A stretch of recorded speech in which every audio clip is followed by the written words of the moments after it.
تیسری عالمی جنگ، کیا ہم اس کے دہانے پر کھڑے ہیں؟ آئیے غور کرتے ہیں یہ سب کچھ کب اور کیسے شروع ہوا۔ سب سے پہلے روس اور یوکرین کی جنگ بھڑکی۔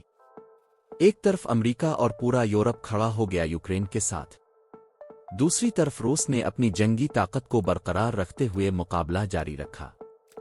دنیا کی معیشت، توانائی کی قیمتیں، خوراک کی سپلائی، سب کچھ شدید متاثر ہوا۔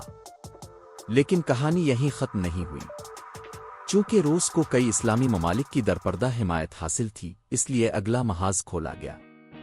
اسرائیل نے فلسطین پر حملہ کر دیا۔ ایک ایسی جنگ چھیڑ دی گئی جس میں نہتے بچے، عورتیں اور بوڑھے نشانہ بنے۔ اب ایک نیا منظرنامہ سامنے آیا۔ ایران، عراق، یمن اور کئی دوسرے اسلامی ممالک نے کھل کر فلسطین کی حمایت کا اعلان کر دیا۔ دنیا ایک نئے بلاک میں تقسیم ہونے لگی۔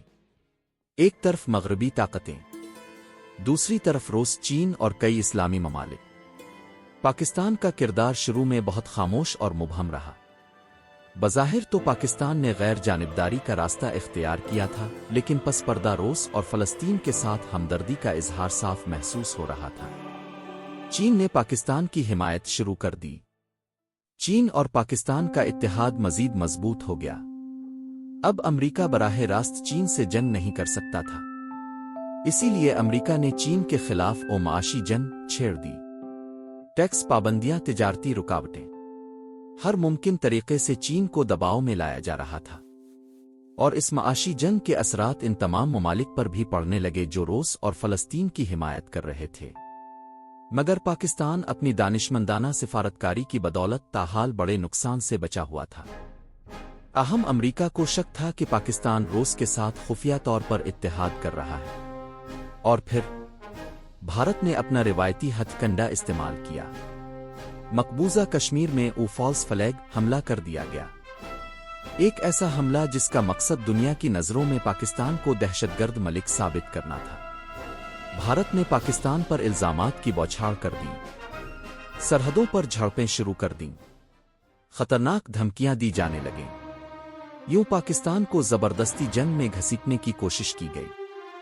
اگر آج ہم عالمی حالات پر ایک نظر ڈالیں تو نظر آتا ہے کہ روس یوکرین میں الجھا ہوا ہے، اسرائیل فلسطین میں ظلم ڈھا رہا ہے، ایران اور امریکہ کے درمیان کشیدگی عروج پر ہے، چین اور امریکہ میں تجارتی محاذ آرائی جاری ہے، اور اب جنوبی ایشیا میں پاکستان اور بھارت کے درمیان تناؤ انتہائی خطرناک سطح تک پہنچ چکا ہے۔